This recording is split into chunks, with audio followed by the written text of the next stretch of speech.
Ibu, bapak pernah nggak dengar begini? Orang ngomong, anaknya jangan dipukul, anaknya jangan dilarang, anak nggak boleh gunakan kata jangan, jangan pergi, jangan, nggak boleh kata jangan. Terus gimana? Pokoknya jangan. Pernah nggak dengar itu? Pernah kan? Itu namanya parenting. Diambil dari kata parent. Parent, kalau saya bawa ayah ibu saya mau kenalkan ke teman saya akan bilang, this is my parent.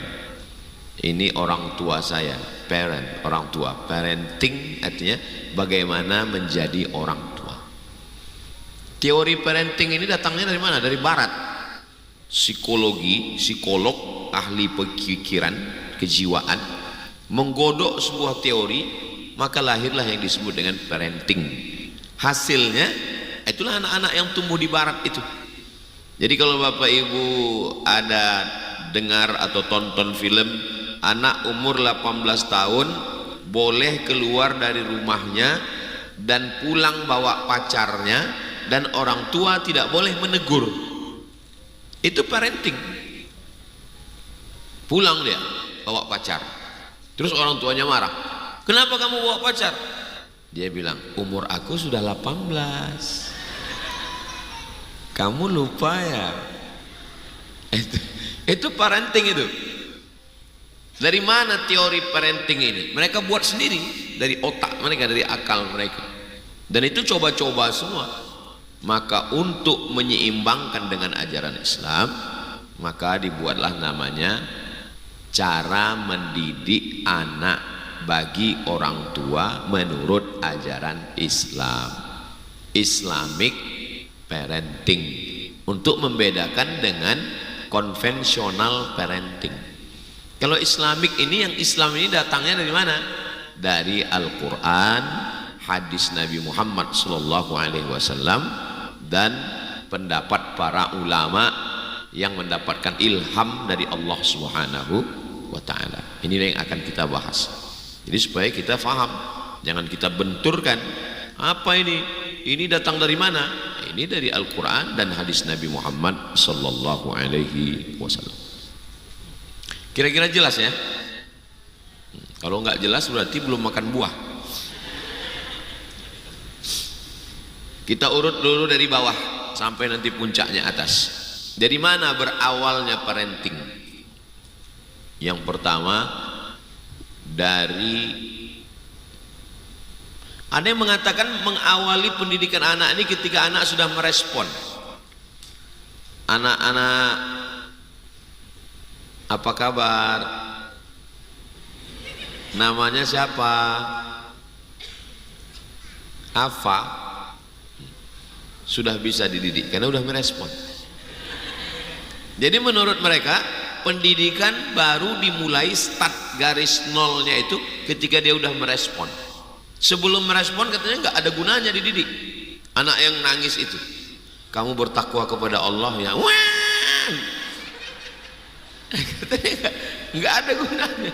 Apa gunanya mubazir? Kapan sebetulnya pendidikan ini dimulai? Maka dalam Islam jauh sebelum anaknya lahir. Kapan? Saat, saya sebetulnya untuk menjelaskan yang nomor satu ini sangat cemas karena berefek ke bapak-bapak nanti. Mendidik anak itu, Pak, mohon ibu jangan sensi dalam masalah ini. Mendidik anak itu dimulai dari saat mencarikan ibunya.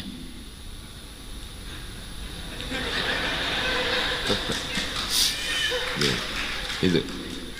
Jadi jangan gara-gara ini nanti pulang lalu bapak, pantasan anak kita begini, ternyata kau bukan ibunya. Saya nggak mau begitu. Maksudnya yang udah ada ya jaga-jaga aja.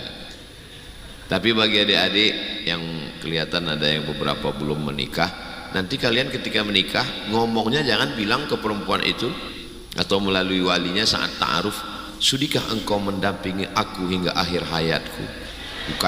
Bukan. Itu bukan parenting. Kalau parenting, sudikah kau menjadi ibu bagi anak-anakku? Boleh untuk update status besok. Karena dia lebih mengedepankan anaknya daripada dirinya.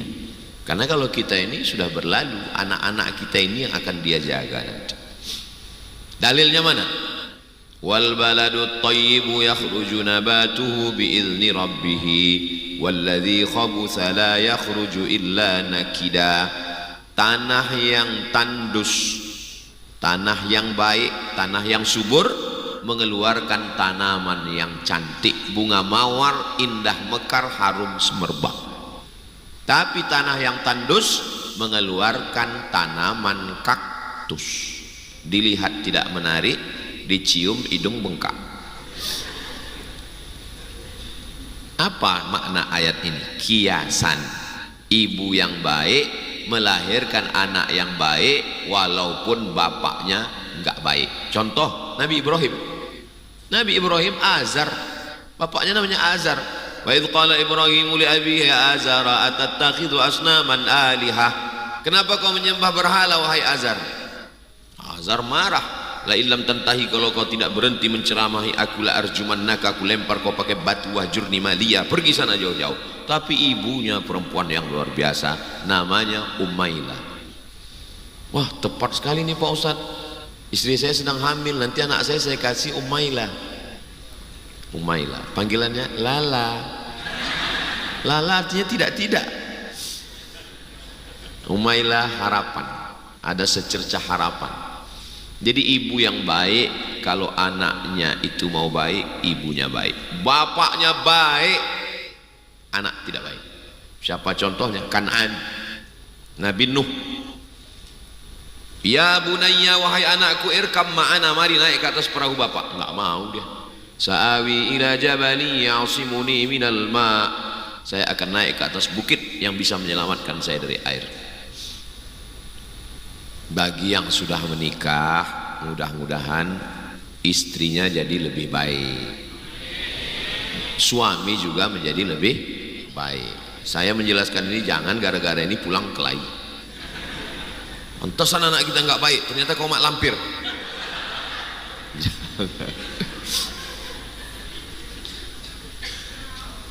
Istrinya juga ngelawan, aku mak lampir, suami kan cerminan diri, berarti kau genderuwo. Gara-gara siapa nih? Gara-gara parenting tadi. Pantasan Pak Bupati nggak hadir gitu. Padahal Pak Bupati kan ada acara di Medan. Jadi kemana-mana nanti merembetnya ini. Nah, jadi langkah yang pertama, cari perempuan yang baik-baik. Tazawwajul al-walud, cari perempuan yang walud, subur. Al-wadud, penyayang. Dari mana kita tahu dia subur Pak Ustadz? Apa dites dulu? Enggak boleh. Bisa diketahui dia subur dari pertanyaan yang diajukan waktu ta'aruf. Anak nomor berapa? Anak nomor 1. Keluarga berapa orang?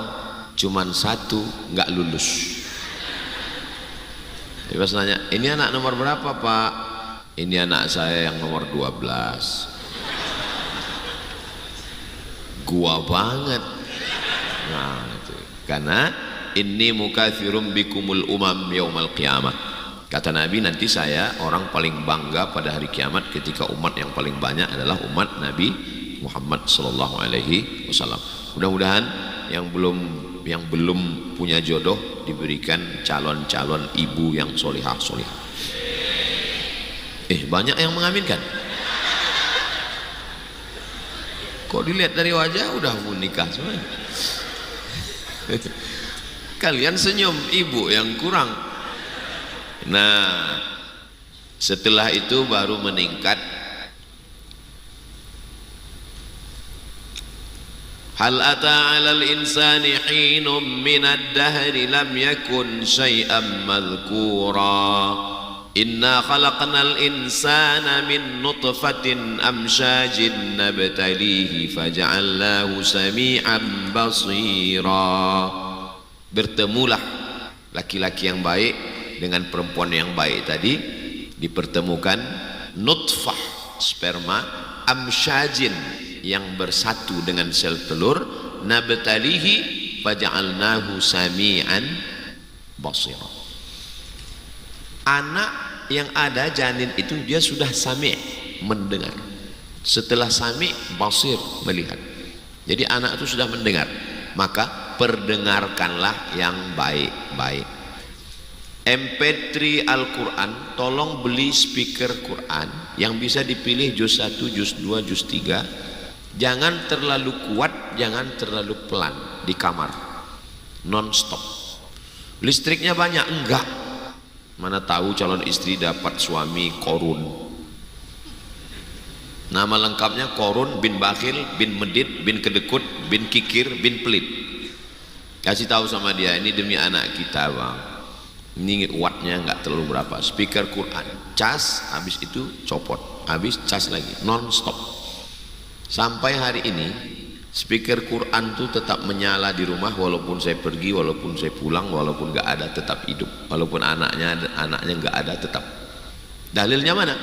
Wa idza quri'al Qur'an, kalau Quran dibacakan fastami'u lahu wa ansitu la'allakum turhamun, turun rahmat Allah. Dulu kiai-kiai juga gitu. Sebelum ada speaker Quran, sebelum ada YouTube. Sekarang ada YouTube, tapi kan kadang kita khawatir paket habis. Maka saya sarankan pakai speaker Quran. Dulu sebelum ada YouTube, sebelum ada speaker Quran, orang datang ke kiai. Abah guru, ya istri saya hamil. Oh, bacakan surat Yusuf. Maksud abah guru ngasih tahu suruh baca surat Yusuf supaya anaknya beriman seperti Nabi Yusuf. Si orang tuanya salah sangka, disangkanya anaknya ganteng seperti Nabi Yusuf. Pas lahir hitam. Komplain sama abah guru, abah guru kemarin sudah dibacakan surat Yusuf 9 bulan kok gini jadinya. Kata abah guru, suaminya mana? Suaminya ini, kan sama. Masa suami hitam anaknya putih? Itu nggak mungkin. Jadi sebenarnya ulama-ulama dari dulu itu sudah mengajarkan. Sholawat Pak Ustadz bagus, yang penting yang didengar anak itu Allahumma salli wasallim ala sayyidina Muhammadin sahibil busyra tantu basyiruna biha. Didengar sama anak di dalam, ibunya tenang, anaknya juga tenang. Ibu nggak boleh stres. Kalau ibunya stres, detak jantungnya nggak normal, anaknya nauzubillah, nauzubillah, nauzubillah. Maka ibunya mesti tenang. Tapi tidak semua. Itulah maka dari awal tadi ibunya mesti dekat agama, karena ketenangan si ibu ada pada sholawat, baca Quran, yasin, tahlilan. Tapi kalau dari awal ibunya, kalau ditanya kamu ketenangannya gimana? Shopping. Kiamat kita. Ibunya tenang, bapaknya pingsan. Jadi dia hubung kaitnya seperti batu. Kalau batu awalnya sudah porak-poranda, batu yang atas tumbang. Di mana letak ketenangan seorang ibu? Ya saat baca Quran, saat zikir, saat sholawat, saat pengajian, saat ada kumpul-kumpul silaturahim, ibunya tenang, anaknya tenang. Dalam beberapa kasus, saya orangnya nggak mau cari-cari kesalahan. Kenapa ini begini? Orang cerita ke saya, itu dulu Pak Ustadz, waktu dia mengandung anaknya yang itu, suaminya dulu begini, begini. Hasilnya itulah begitu. Oh, saya tarik kesimpulan dari beberapa cerita jamaah. Lama hidup banyak dirasa, jauh berjalan banyak dilihat, lama jadi ustadz banyak yang curhat. Itu dulu Pak Ustadz, waktu ibunya itu mengandung, suaminya begini, hasilnya itulah maka begitu Pak Ustadz. Jadi semuanya kembali kepada bapak yang tenang, ibunya tenang, anaknya tenang. Siapa yang bisa menenangkan 3 anak ini bisa tenang? Mana bisa? Nggak bisa. Saya terus terang, pernah saya ceramah di tempat anak-anak, hilang harga diri saya. Iya. Kalau orang tua kan bisa kita atur, anak-anak nggak bisa. Tapi anak-anak bisa tenang itu karena ada ketenangan. Ala bidzikrillahi tatmainnul qulub. 9 bulan 10 hari, di Balangan mengandung masih 9 bulan 10 hari. Inilah kadang jamaah kita serius disangkanya bercanda. Soalnya di tempat lain udah 4 bulan. Nikah Januari, lahir Mei. Pas ditanya kok cepat sekali, edisi minimalis.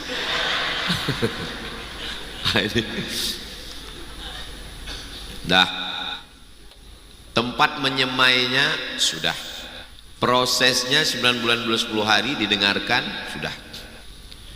Kalau ibunya berat untuk tahajud malam berdiri, duduk, kan hamil tua, nggak bisa di kursi, nggak bisa juga baca Quran, pusing, solawat, zikir, subhanallah walhamdulillah wala ilaha illallah wallahu akbar.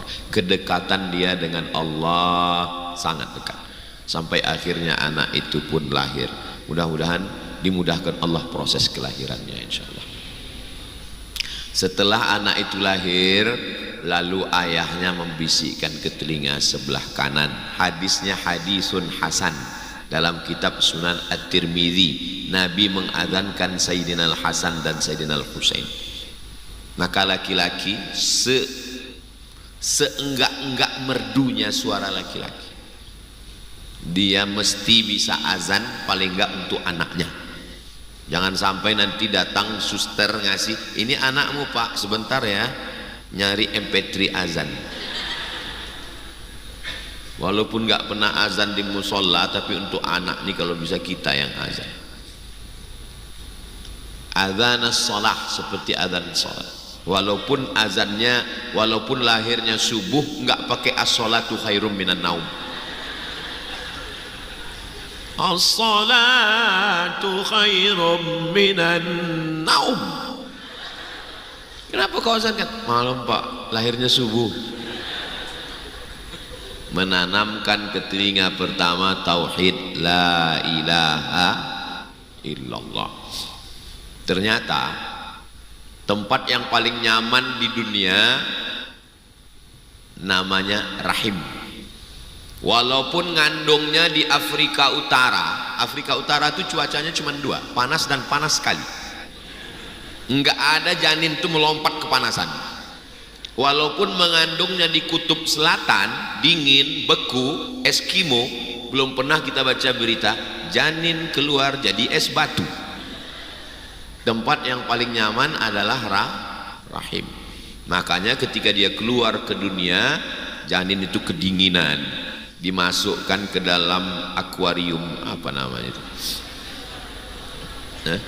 inkubator, di setel berapa derajat Celcius. Habis itu bidan yang meletakkan itu sibuk chat sama pacarnya. Pas dilihat anak matang, oknum, nggak diurus dengan baik. Maka untuk menghangatkan badannya, bagaimana cara menghangatkan badannya? Itu yang disebut dengan tahnik, pakai hak, tahnik. Diambil kurma, dikunyahkan Nabi. Bayi pertama yang ditahnik di kota Al-Madinah Al-Munawwarah, ibunya namanya Asma, membawa anak bayi kecil namanya Abdullah, anak Ibnu Zubair Ibn Al-Awwam. Abdullah Ibnu Zubair Ibn Al-Awwam diberikan Nabi air kurma. Dulu kita kalau ditanya kenapa dikasih kurma, pokoknya ikut aja, banyak tanya masuk neraka. Ternyata setelah diteliti di Universitas Ain Shams Kairo, kurma tidak seperti cairan gula, manis. Makanya Nabi nggak pernah minum gula. Carilah saya tunjukkan mana hadis Nabi minum gula, nggak ada. Minum gula itu bid'ah. Nabi cuman makan kurma, minum madu, minum susu, teh, kopi nggak ada. Makanya acara kita hari ini bersih dari bid'ah.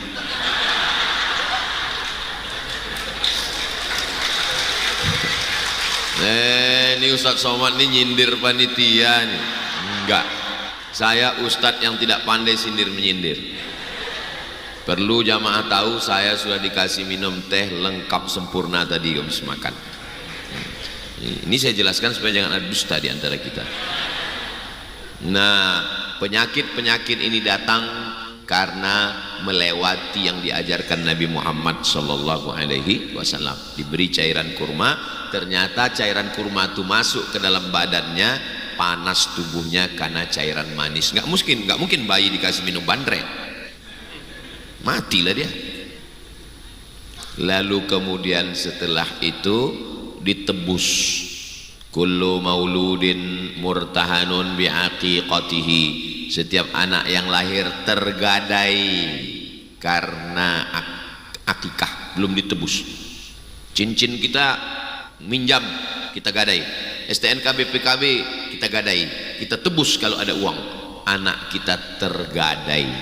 Bagaimana cara menebusnya? 3. Tudbahu anhu yauma sabi'ihi. Disembelihkan kambing hari ke-7, yuhlaqu, cukurkan rambutnya, ditimbang seberat perak. Kemarin tetangga saya, Pak Ustadz buat seberat emas karena rambutnya tipis. Coba kalau gondrong, berat rambut setengah kilo, siapa yang mau bayar? Aslinya perak, tapi kalau pakai emas bagus, afdal. Sembelihkan kambing, potongkan rambut, wa yusamma, kasih nama yang baik-baik. Nama yang baik, nama yang paling hebat, Nabi Muhammad sallallahu alaihi wasallam. Yang di bawah itu nama yang disandingkan dengan Allah. Abdullah, Abdurrahman, Abdurrahim, Abdus Somad.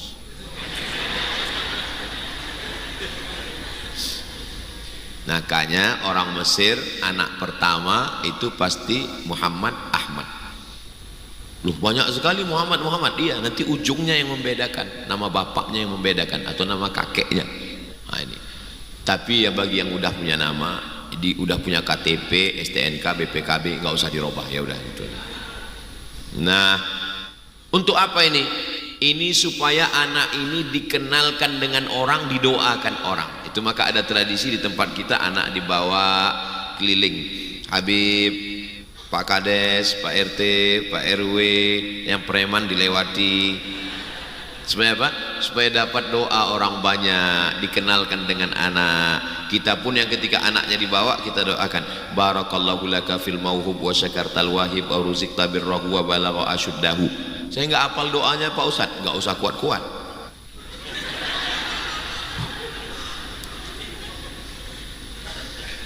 Ini ajaran Islam. Anaknya belum merespon, tapi ruhnya sudah ada. Anak ini secara fisik belum merespon, baru nangis, tapi ruhnya hidup. Kenapa pendidikan mereka baru diawali saat anak merespon? Karena mereka tidak meyakini ada ruh, nggak ada. Bagi mereka anak itu hidup, habis itu mati, selesai. Sedangkan dalam Islam ada ruh dititipkan ke rahim ibu, lalu kemudian keluar, berada di dunia, ruh dicabut, masuk ke alam barzah, hari kiamat, melewati proses ke surga dan neraka. Itulah yang membedakan parenting Islam dengan konvensional. Karena kita meyakini ada ruh, ada malaikat, ada doa, ada akhirat, ada mati, ada surga, ada neraka, dan ada Allah. La ilaha illallah. Nah, setelah kita lewati ini semua, dilanjutkan lagi nanti dengan proses pendidikan. Kenapa muncul PAUD dan BUUD? Pendidikan anak usia dini. Dulu kok nggak ada? Namanya simbiosis mutualisme. Di sana ada kebutuhan, di situ ada kesempatan. Bapaknya kerja, ibunya kerja. Anak ini siapa yang ngurus? Mau dititipkan neneknya, neneknya juga nggak bisa ngurus. Mau dicari pembantu, asisten rumah tangga, nggak sanggup. Akhirnya muncullah karena kebutuhan, itulah yang disebut dengan PAUD. Alhamdulillah kalau PAUDnya Islamik, didengarkan suara-suara ngaji, ditontonkan. Di beberapa PAUD saya datang, saya tengok filmnya Upin Ipin, tapi suaranya nggak ada. Saya tanya, Ustadz, ini filmnya ada, suaranya kok nggak ada?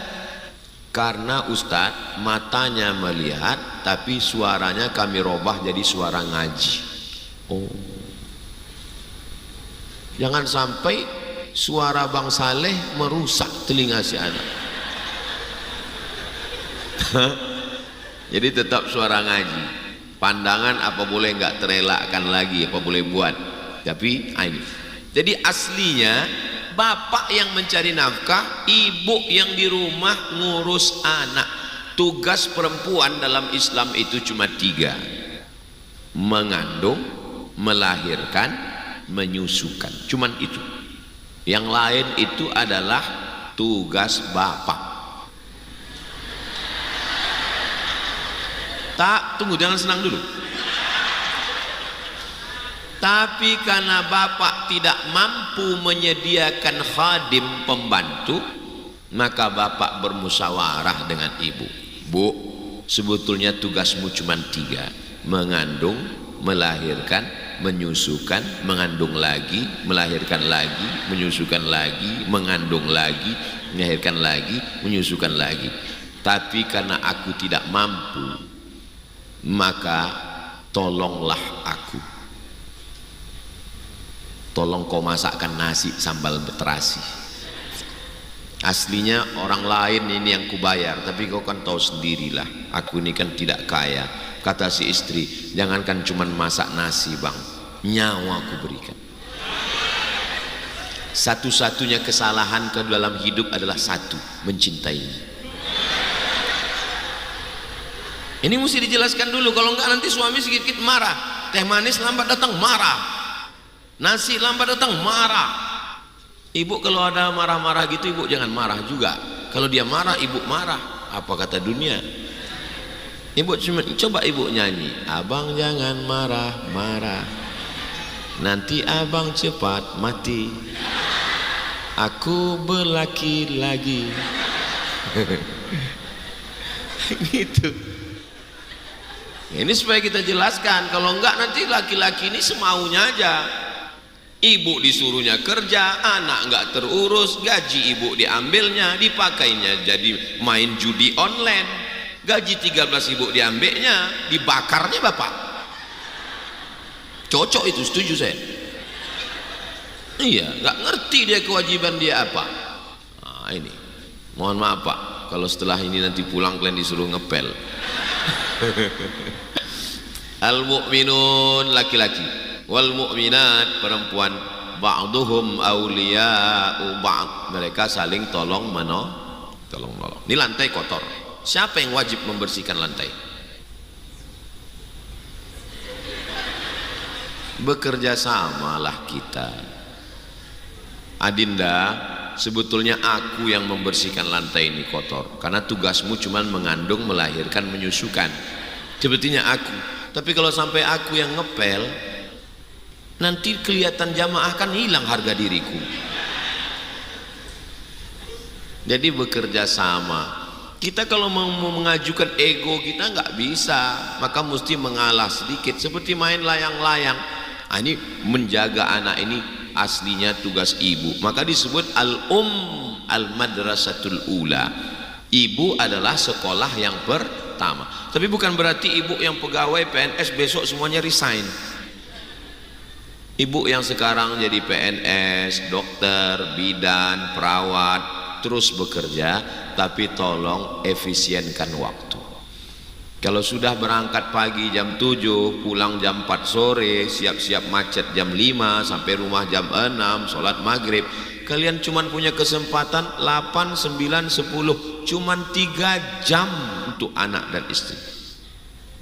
Jangan habiskan lagi untuk scroll. Pulang ke rumah, matikan handphone, quality time, waktu untuk anak. Kalau Ustaz Somad tuh ngomong aja, dia ceramah ke sana ke sini. Saya ini pulang hari Senin, 3 hari di rumah, Selasa, Rabu, Kamis untuk keluarga. Selasa, Rabu, Kamis. Jangan heran nanti kalau ketemu di Pekanbaru ada supir, itu saya nyetir anak istri bawa jalan. bawa ke sana, bawa kemari. Karena saat itu saya bukan Ustadz Abdul Somad, saya bukan Profesor Doktor LC dan seterusnya tadi. Saat itu saya adalah Abdul Somad seorang suami, saat itu saya adalah Abdul Somad seorang ayah, saat itu saya menghilangkan segala atribut. Bukan berarti hari Selasa, Rabu, Kamis saya di rumah pakai ini lalu kemudian ya ayyuhalladzina amanu. Begitu. Sa'ah wa sa'ah, semua ada saatnya. Ada saatnya jadi ustadz. Ibu juga yang kebetulan di rumah sakit jadi dokter, bidan, perawat. Saat di rumah 3 jam itu bertindaklah sebagai seorang ibu. Jangan ibu bawa jarum suntik, pergi sana, enggak aku suntik kok nanti. Syukur ibu perawat. Kalau ibu polwan 3 jam ibu di rumah, ibu jadi perempuan yang buat sambal terasi, yang buat sayur asam, yang menjadi istri. Bukan berarti 3 jam di rumah itu ibu lalu ambil pistol, diam, nangis, tembak. Memposisikan diri sebagai ibu, menjadi ibu yang baik untuk anak-anak. Datang anak bawa kertas, mama, nilaiku bagus, nilaiku bagus. Iya bagus, mau apa? Bagus ya nilainya. Posisikan diri sebagai ibu. Saya tahu kesulitan kita sekarang, gaji tidak cukup. Bapak, saya sebetulnya Pak Ustadz nggak mau kerja, saya cuma mau seperti yang Ustadz kasih tahu tadi, mendidik anak. Tapi suami saya masuk salah satu asnaf dari Basnas, Pak Ustadz.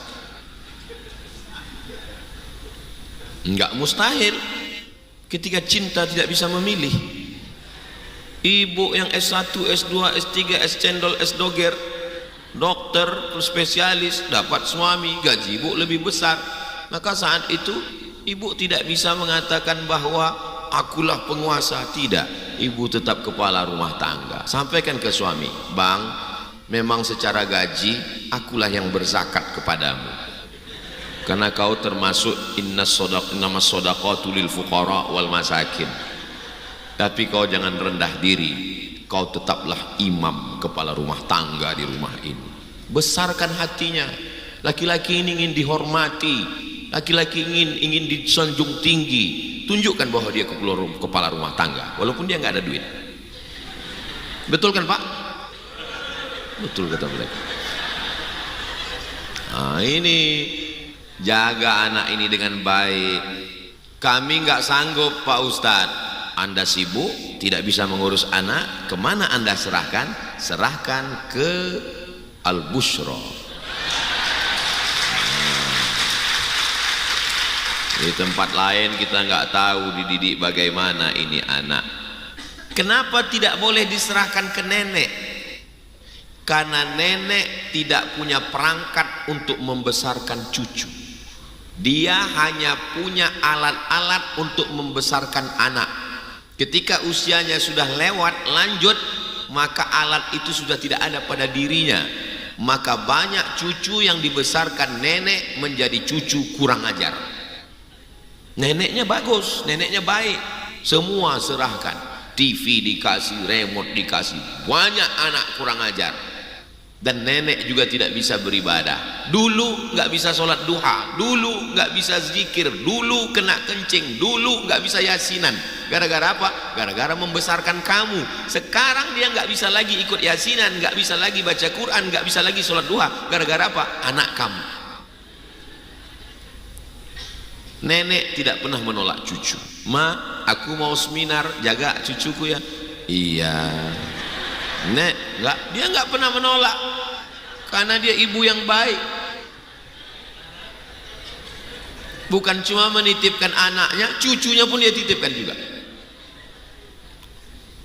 Penyakit anak yang dibesarkan nenek tidak bisa mengikat tali sepatunya sendiri. Maksudnya Pak Ustadz, anak itu biarkan dia ngikat tali sepatunya sendiri, biarkan dia menyuap makanannya supaya mandiri. Tapi ketika dia dibesarkan nenek, nenek sangat sayang pada cucu. Tanya nenek-nenek, coba tanya, lebih sayang anak apa cucu? Tuh nenek-nenek ngaku semua. Akhirnya apa yang terjadi? Cucunya baru suap, minum, sampai tua nggak bisa mandiri. Kewalahan ibu-ibu yang anaknya sudah dibesarkan nenek. Maka kemana diserahkan? Al-Bushra ada. Ini perjanjiannya disebut berapa kali ini memang? Enggak ada. Al-Bushra enggak ada membisikkan apa-apa ke saya.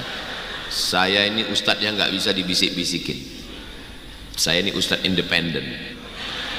Nah, jadi tolong ibu, anaknya dididik dengan baik, dengan kasih dan sayang. Tidak sama antara satu anak dengan anak yang lain. Umur berapa kira-kira dia bisa menerima respon? Kira-kira 2 bulan sebelum berangkat haji, saya ketika 2 bulan mau berangkat haji kemarin sama Ustazah Fatimah, saya waktu itu, ini gimana kalau anak ini tinggal nanti nangis. Sami lahir 17 Februari, kami mau berangkat kemarin Mei, berarti umur dia baru 2 bulan, 2 tahun 2 bulan. Jadi 2 bulan sebelum itu setiap hari saya sampaikan Babah, Uma, Makkah, pakai bahasa yang sesuai dengan bahasa dia. Yang kita sebutkan pula, saya beserta ibumu akan ke tanah suci. Enggak ngerti dia. Bilisani qaumihi, dengan bahasa dia.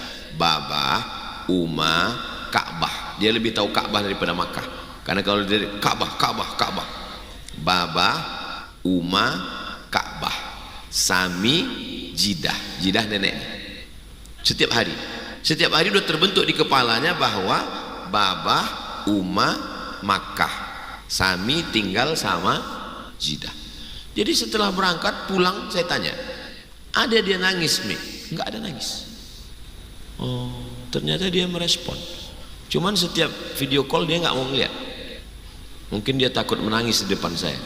Jadi sifat kami sama, kami selalu tidak ingin melihat nangis di depan orang lain. Like father, like son. Jadi anak itu tidak sama umurnya, tidak sama tangkapannya, tapi dari percobaan bahwa dia bisa merespon dengan bahasanya, kasih tanggung jawab. Ini saya mau pergi, kasih makan ikan, siram tuh bunga, kasih air. Kalau bunga itu tidak dikasih air, tidak minum, dia mati. Itu kakak-kakak santri-santri ikut ngaji sama kakak-kakak, sholat. Jadi kita alihkan dia dari kerinduan mencari saya dengan kewajiban.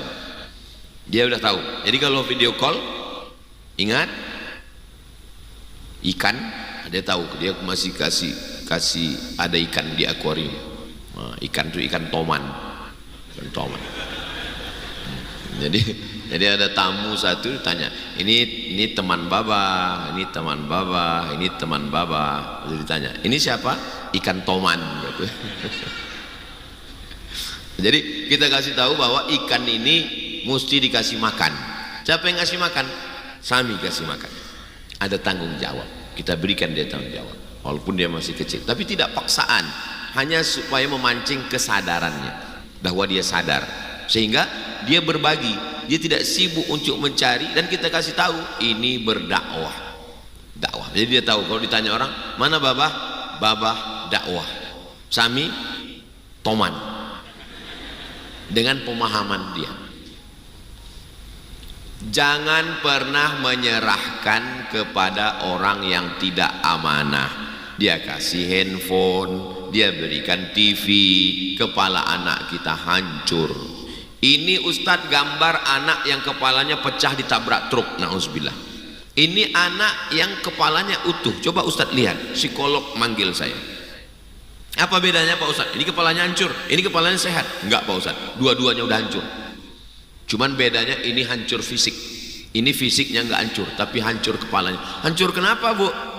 Hancur karena TV, hancur karena internet, hancur karena game online.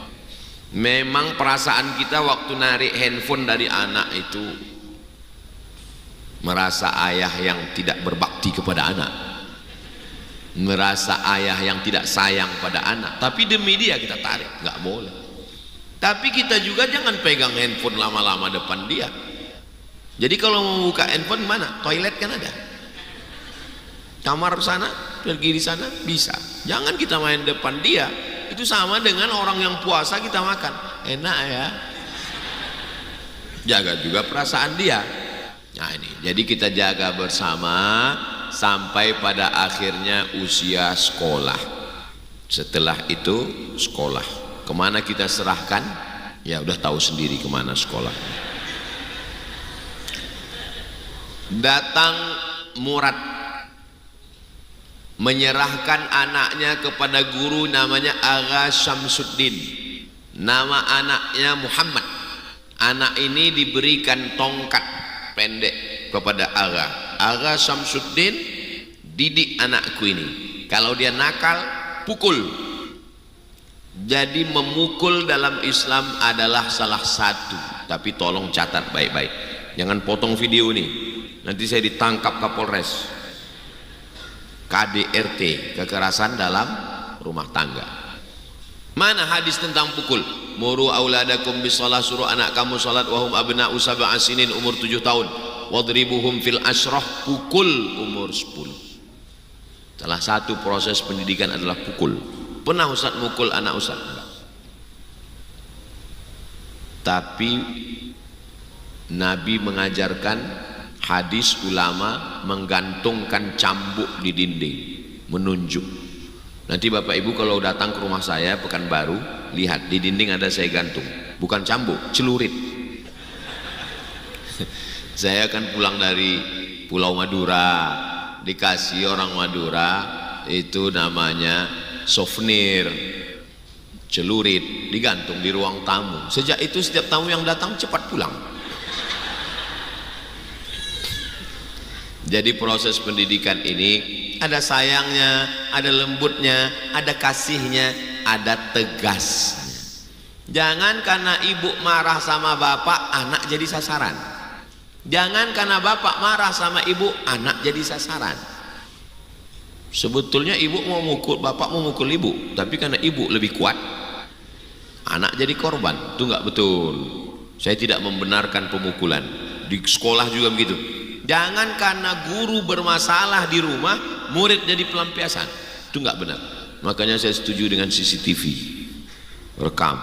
Di beberapa sekolah pakai CCTV, orang tua dikasih pin akses, dia bisa cek anaknya beberapa. Begitu juga yang ditinggalkan di rumah. Tapi ditinggalkan di rumah dengan orang yang tidak punya basic pendidikan, tidak aman, tidak baik. Ketika ibu bapak ada, dia baik. Ketika tidak ada, kita tak tahu apa yang terjadi, apa yang ditontonkan, apa yang dilakukan, apa yang diperlihatkan, apa yang diperdengarkan. Memang tidak ada solusi lain kecuali al-busyra. Ini video ini Ustadz Saiful bisa dipotong beberapa kali untuk per bulan.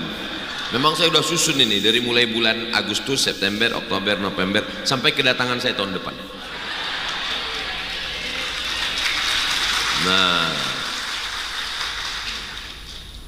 anak saya, keponakan saya, anak saudara saya hanya boleh di rumah sampai tamat SD. Habis SD nggak boleh, mesti mondok. Yang ini masuk ke pondok ini. Yang ini laki-laki agak jauh dikit di Bogor. Dari kelas 5 kita udah bawa dia main ke pondok. Hazik bawa ke pondok, bawa ke kamar. Ini kamar siapa bah? Ini kamar abang-abang, kakak-kakak tahfiz Quran. Dia ngelihat. Ketika ngelihat kamar tuh dia akan mikir, oh berarti nanti kamarku di sini. Toiletnya mana? Toiletnya sana, dia cek. Oh ramai juga ya. Makannya di mana? Makannya di sana. Habis itu pulang tanya, gimana? Taman SD mau di pondok? Mau. Enggak bisa ujuk-ujuk tiba-tiba panggil dia masuk pondok. Kalau enggak pecat jadi anak. Enggak bisa, berproses. Bawa dulu dia jalan. Kelas 5, kelas 6, nanti pada saatnya baru kita dudukkan dia di pondok. Memang ada yang dari sejak SD. Tempat Ustazah Fatimah dulu Al-Muqaddasah itu menerima SD. Masukkan 3 bulan pertama nggak boleh dijenguk untuk memutuskan keterikatan, sehingga dia lebih cinta ke gurunya, ke lingkungannya, ke ustadznya, ke ustazahnya. Jadi saya tanya ke ustazah, tadi kita udah ngelihat anak-anak di pondok SD, iya. Nanti anak kita SD kita letak di sana ya. Iya, kita lihat nanti. Biasanya bapak lebih kuat daripada ibu, kelihatannya. Banyak ibu-ibu ngaku, saya nangis Pak Ustadz kalau anak saya di pondok. Kalian pikir mereka nggak nangis? Mereka nangis, cuman di toilet. Kuncinya pintu. Di luar dia melihatkan ketegarannya. Sabar mah. Anak kita lebih baik kita nangis sekarang daripada kita nangis nanti. Gitu. Lebih baik bapak ibu nangis sekarang karena rindu bantalnya basah daripada 20 tahun lagi nangis karena dia pecandu narkoba murtad. Nauzubillah, nauzubillah, nauzubillah, ateis. Maka tidak ada jalan lain untuk sekarang. Memang pondok pesantren lagi babak belur sekarang. Berita-berita yang menjelekkan oknum-oknum diangkat terus di medsos. Supaya apa? Supaya orang takut menyerahkan anaknya ke pondok pesantren. Tadi saya dari pondok pesantren Darul Istiqomah, sudah 36 tahun, didirikan oleh kiai dari pesantren Gontor Ponorogo.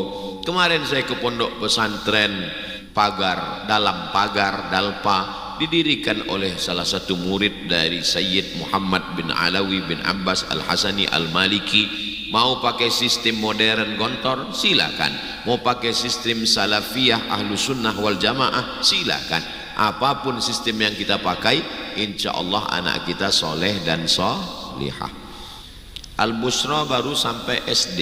Saya berharap yang sudah SD, sayang kalau tidak dilanjutkan, ke depan Al-Busra SMP, SMA, insya Allah. Amin. Biarkan ijazah formalnya SMP, SMA, tapi dia hafal Quran, fikihnya mazhab Syafi'i, akidahnya Imam Abdul Hasan Al-Ash'ari, tasawufnya Ihya Ulumuddin Al-Ghazali. Dia terbang nanti ke Amerika, pikirannya Amerika, hatinya tetap la ilaha illallah Muhammadur Rasulullah. Pak Ustadz, anak kami di Al-Busra, kami maunya ke Mesir. Yang mau ke Mesir ini bapaknya apa anaknya? Tanya dulu anaknya. Saya nggak akan paksa anak ponakan saya sekolah ke Mesir, karena kalau saya paksa dia nggak mau, dia pulang, dia nggak jadi ustadz, dia jadi Fir'aun. Mau sekolah agama, ustadz dulu ke Mesir itu pilihan siapa? Saya. Memang saya mau jadi ustadz, dari kecil saya mau sekolah agama. Tapi kalau kita paksa anak kita nggak bisa. Jadi proses dari bawah, peluk, cium, kasih, sayang, manja, bermain. Oke, karena nggak mampu, masukkan ke lembaga yang diajarkan orang lain tapi orangnya amanah. PAUD, TK Islam, SD Islam, SMP, SMA, mondok wajib, nggak ada tawar-menawar. Karena tidak ada. Siapa yang bisa ngontrol anaknya nggak nonton TV?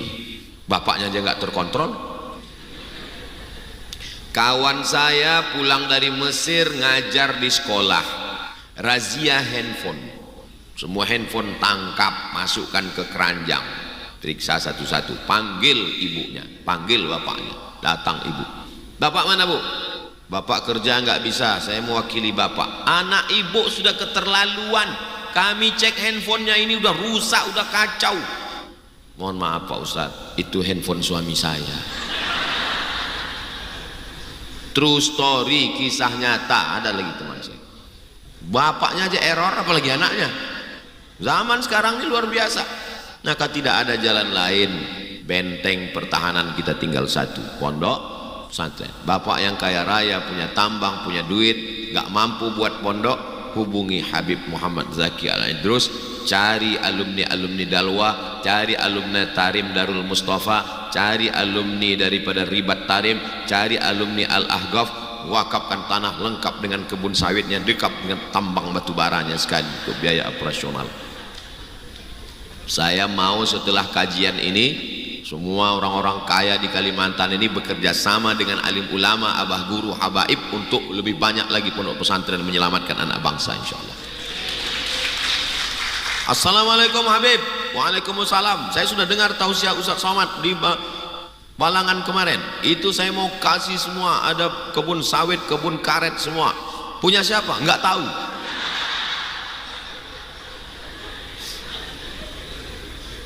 Pemerintah daerah juga mengirimkan santri-santri 10 ke Darul Mustafa Tarim, 10 ke Al Azhar Kairo. Pulang mereka. Setelah pulang ke kabupaten kita, jangan dilepas diambil orang lain. Buatkan Islamic Center, bebaskan tanah, buatkan masjid di tengah, sekolah di samping. Dari mulai bawah sampai atas, enggak akan ada rebut-rebutan santri, karena tidak tertampung keinginan minat.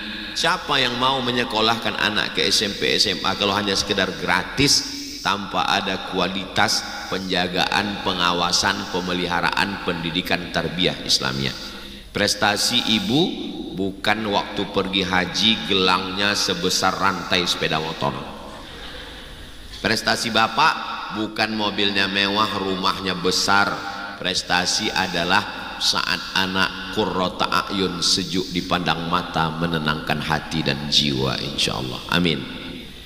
Tamat dari pondok, silakan mau masuk universitas mana. Anak saya ini Pak Ustadz nggak bisa ngadapin orang banyak. Kalau ke depan orang banyak dia keringetan, grogi.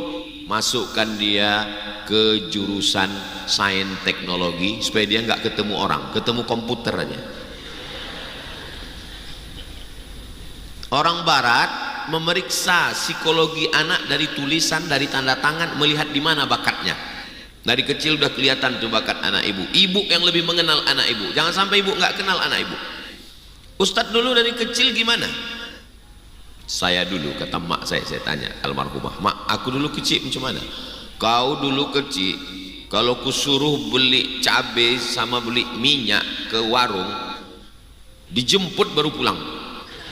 Kenapa? Ngobrol sama orang di warung. Jadi kalau disuruh saya beli minyak di warung, orang tuh nanya saya, orang tuh pun suka aduk jemput sama orang tua. Waktu sekolah SD ada pohon kayu di dekat sekolah, saya duduk, kawan saya keliling. Jadi saya udah buat halakoh waktu itu. Sampai datang guru manggil, udah masuk nih, kenapa masih di sini? Kawan saya lebih tertarik ngobrol sama saya daripada sama guru di kelas. Jadi saya ini dari dulu memang udah menarik.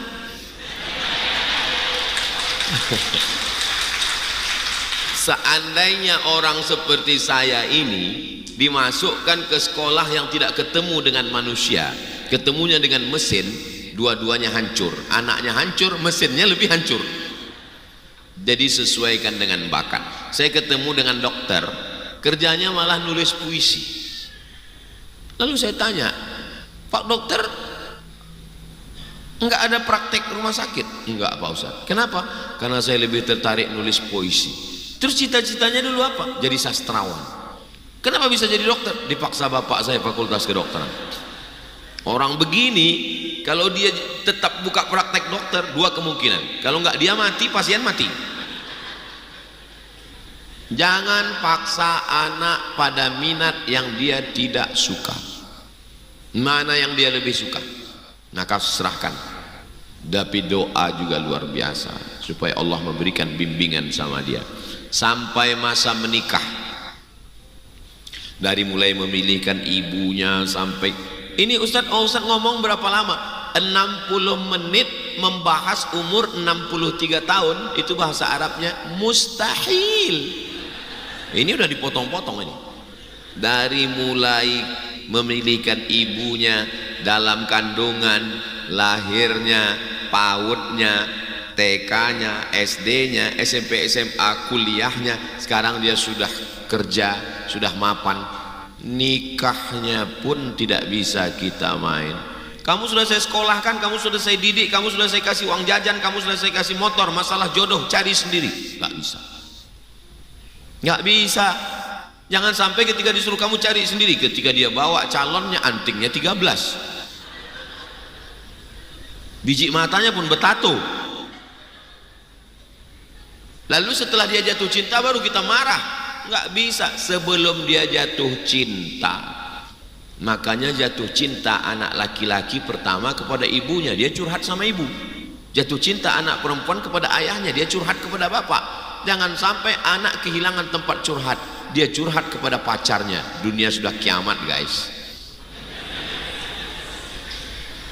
Hubungan kedekatan emosional anak dijaga, dipelihara, dilindungi, diayomi dengan baik. Kedekatan. Dia hobi apa? Hobi bawa motor. Saya bawa anak saya naik motor sore-sore, ketemu sama orang di jalan, Ustadz Somad ya mirip, bonceng bawa. Oh kayaknya anak-anak ini suka kalau mobil nggak pakai atap. Mana dicari mobil-mobil bekas nggak pakai atap, bawa jalan. Oh senang sekali mereka, senang. Oh senang, suka. Besok kita jalan lagi ya, kita jalan lagi ya. Cari apa yang paling dia suka, bukan yang kita suka. Jangan kita suka kita paksakan ke dia, kita ajak dia mancing. Kita yang menikmati, dia aduh mati lagi tadi gitu.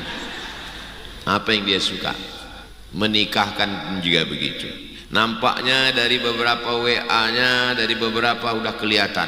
Cepat cut, jangan sampai kijang lepas ke hutan belantara. Kalau sampai dia udah dibawa jalan ke sana kemari, nauzubillah, bonceng sana bonceng sini, kita diam, rupanya udah masuk angin. Kalau laki-laki bengkaknya di sini. Kalau perempuan, mestinya hari akad itu adalah hari yang paling sakral kita tersenyum. Saya akan berkata kepada calon menantu saya, wahai Fulan bin Fulan, sudikah engkau aku nikahkan dengan buah hati, belayan jiwa, cinta pertamaku, kasih sayangku, rinduku. Begitulah mestinya kita memegang tangan calon menantu. Tapi karena MBA, married by accident, aku nikahkan engkau, apa? Salah siapa? Salah kita. Nasi sudah jadi tai ayam. Udah bermasalah begini, Bu masih cerita bubur juga lagi. Saya tanya kawan saya, gimana kau nikah sama istrimu dulu? Aku datang ke rumah dia sekali, terus yang kedua kali langsung bapaknya nanya, sekali kau datang kemarin sini, aku menduga kau silaturahim. Yang kedua kali, kau mau nggak nikahi anakku? Kalau nggak mau nikahi anakku, jangan datang lagi. Ini orang sudah ngelihat, aku tokoh masyarakat di sini, aku malu. Kalau mau datang, kalau memang kau jantan, bawa mahar, bukan mawar. Begitu kalau kita punya anak perempuan. Jangan kita biarkan dia. Papa ini temanku. Oh iya, kalian duduk di sini ya. Papa mau ke belakang. Itu sama artinya kita mengatakan, kalian berzina lah, zina. Jangan biarkan anak perempuan kita jatuh cinta dengan orang. Ustadz Somad, anak saya ini dokter. Ustadz Somad, bagus Bu. Gimana ya? Saya mau nyari calon suaminya yang sholat Pak Ustadz. Ibu suruh dia datang besok jam 12 siang. Maksudnya Pak Ustadz telepon dia, suruh dia datang besok jam 12 siang. Kalau dia datang, jangan terima dia jadi mantu. Kalau dia nggak datang, terima dia jadi mantu. Kenapa gitu Pak Ustadz? Besok kan hari Jumat. Teleponnya, besok datang ya jam 12. Pokoknya kamu mesti datang jam 12. Apa kata dia? Mohon maaf Bu, saya nggak bisa. Besok saya jam 12 itu sudah di masjid sholat. Setelah selesai, terima Bu, saya bilang. Tapi ini nggak bisa dipakai lagi, udah bocor. Nanti kita buatkan soal baru. Hubungi Ustaz Atta. Jangan Ibu mengatakan kamu sudah saya sekolahkan, sudah saya kuliahkan, masalah nikah urusan kamu, rumah tangga kamu. Nggak bisa. Karena ketika terjadi sesuatu di rumah dia ngadu kemana? Ke ibu. Dia akan ngadu ke ibu. Mama, suami pilihanku yang kemarin katanya pangeranku, pangeran kodok, ternyata nyuruh aku buka jilbab. Katanya kalau aku pakai jilbab tua, rambutku mesti diicat 3 warna. Ibu nggak bisa lagi. Saya sudah, ini saya ceramah, ini bukan teori, saya sudah tahu siap kemana-mana. Bapak-bapak badannya kekar, kumisnya melintang, nangis, tolong Pak Ustadz. Kenapa Pak? Anak saya di kamar nggak keluar-keluar udah seminggu Pak Ustadz. Kenapa Pak? Anak saya dokter Pak Ustadz. Terus nikah, terus rupanya suaminya belum sunat Pak Ustadz. KTP dipalsukan, RT RW terlibat, keluar KTP Islam, rupanya belum sunat. Kok bisa terjadi Pak? Itulah Pak Ustadz, saya kurang fit and proper test. buat nanti seleksi calon menantu. Tim inti Habib Muhammad Zaki, verifikasi data Bapak Asisten 2, tim seleksi luar provinsi Abdul Somad. Saya akan meriksa calon-calon mantu ibu itu sudah. Penyelenggara Al-Bushra, saya nanti akan datang. Kamu jadi calon mantu orang Al-Bushra? Iya Pak. Tes pertama baca Quran. Siap. Baca. Mohon maaf Pak, Qurannya udah di sini semua. Allah. Lulus. Kamu peserta kedua? Iya. Nama kamu siapa? Imran Pak. Baca surat Ali Imran. Mohon maaf Pak, memang nama saya Imran tapi sehari-hari dipanggil Kulhu. Baca Kulhu Allah.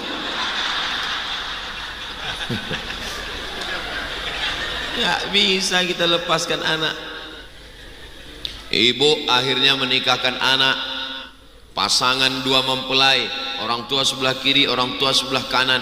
Ibu pun menangis waktu duduk di atas pelaminan. Semakin kamera menghadap ke ibu, begitu kamera ke sana langsung makan kue. Tolong ingat pesan saya, nanti waktu nangis di pelaminan perhatikan jangan sampai bulu mata copot.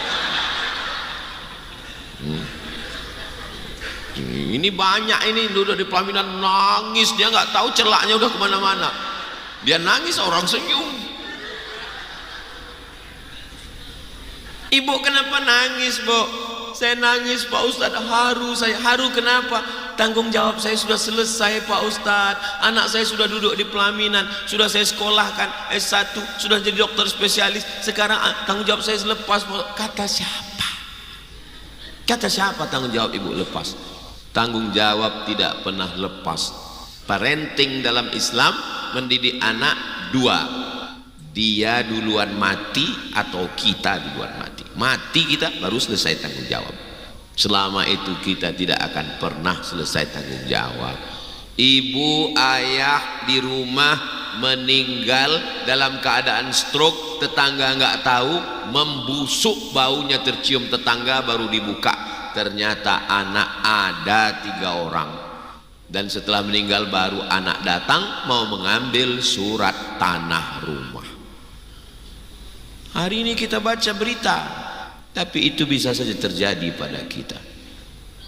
Anak sekarang ibu juga punya orang tua. Dalam Islam parenting tidak hanya terkait dengan anaknya, maka ibu bapak bersikap ke orang tua, begitulah anak kita nanti bersikap ke kita.